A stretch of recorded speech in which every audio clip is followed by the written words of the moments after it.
Happy morning, students. I am your RVR sir. Today we are going to discuss regarding the polarization. Third unit, we are going to start the third unit. In the third unit, we are having two chapters, polarization and lasers. Now, we will discuss regarding the polarization.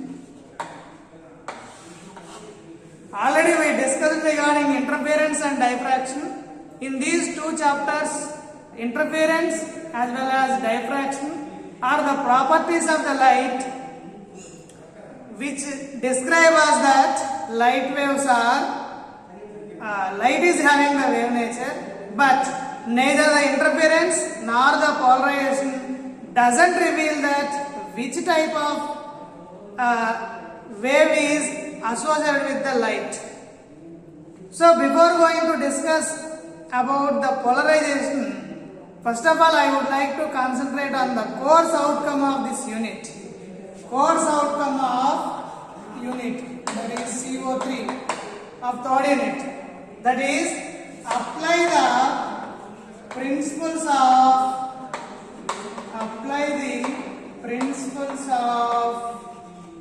lasers and polarization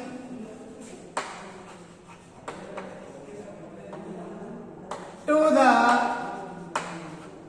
engineering systems. For example, if you are an electrical engineer, apply the principles of polarization and lasers to the electrical engineering systems. If you are a mechanical engineer, apply it to the mechanical engineering systems.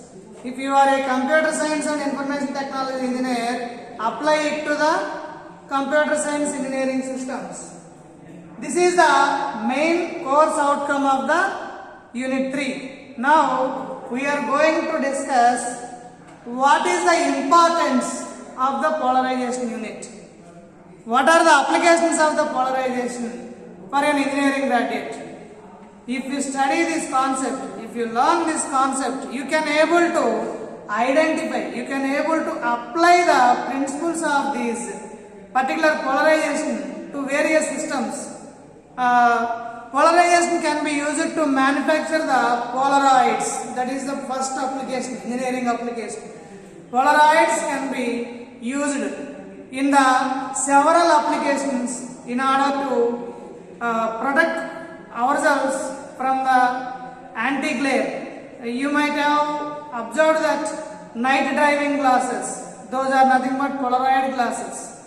And then car windows, doors of the cars, aeroplane, which reduces the unwanted glare directly and which maintains the room temperature. Nowadays the duplex houses are manufactured. These doors and windows of those houses are made up with the Polaroid lenses, and then these Polaroids are very much useful in order to describe, in order to study the minerals and rocks by using a polariscope. The slice of that particular mineral or the rock is placed in between the polarizer and the analyzer, and it is used to study the properties of the minerals and rocks. And then this polarized light is very much useful in order to protect ourselves from the eye vision defects. There is a special defect named hemiskonia, which is cutting off vision, and then which is used to treat some particular skin problems. These are all what we call it as applications of the polarization. Now, what is polarization? Coming to the polarization and polarized light. What is polarization? Before going to discuss what is polarization, I would like to concentrate on the light nature. So, this particular polarization is an important property of the light which is used to describe the nature of the light. Neither the interference nor the diffraction doesn't reveal that light has the transverse nature, but this particular polarization tells us that the nature of the light associated with it. That is, light is having the transverse wave nature. That is one more important property of the polarization. Now coming to the representation of unpolarized light or polarized light.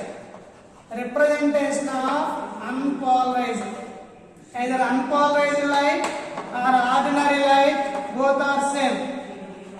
So if we consider the ordinary light which is symmetric in all directions, hence we represent the ordinary light like this, that which indicates that light is propagating equally in all directions. This is the representation of unpolarized light, and this can be represented all the electric vectors of the light. You know that light is nothing but electromagnetic radiation.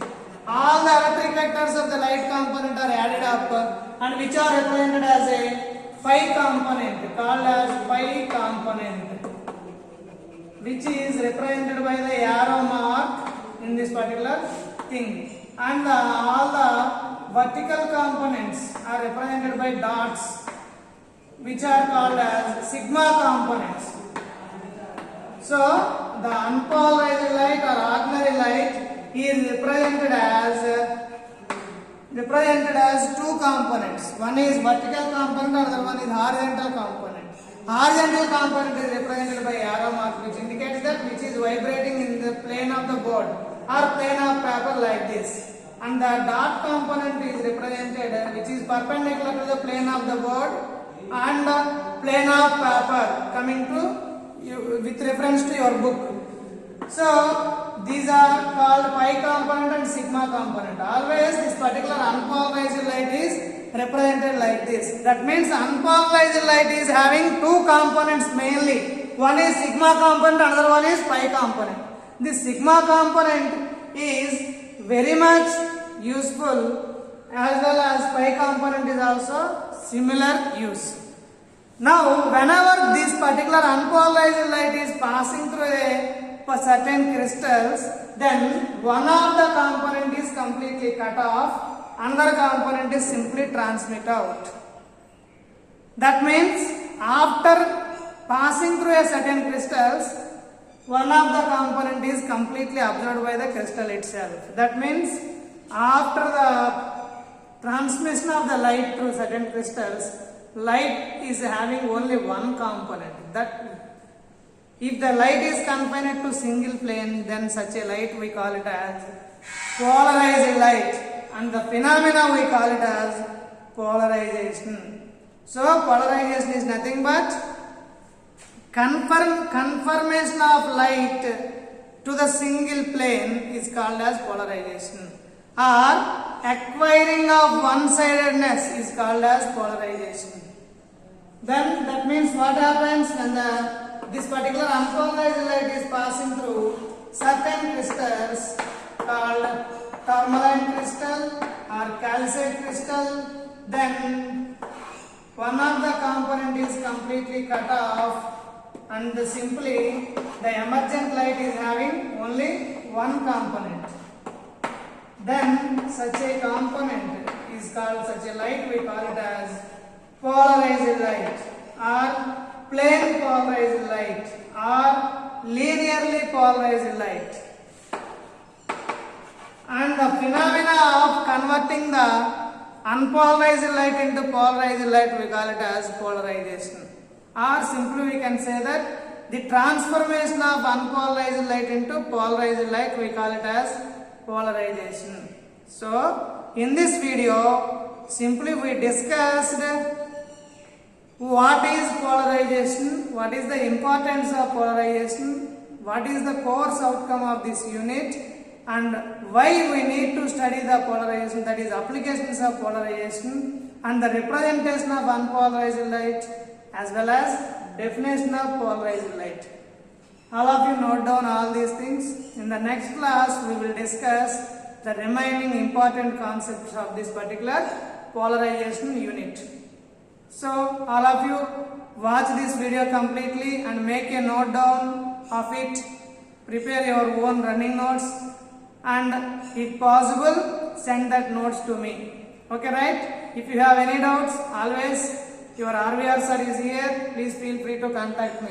Thank you all.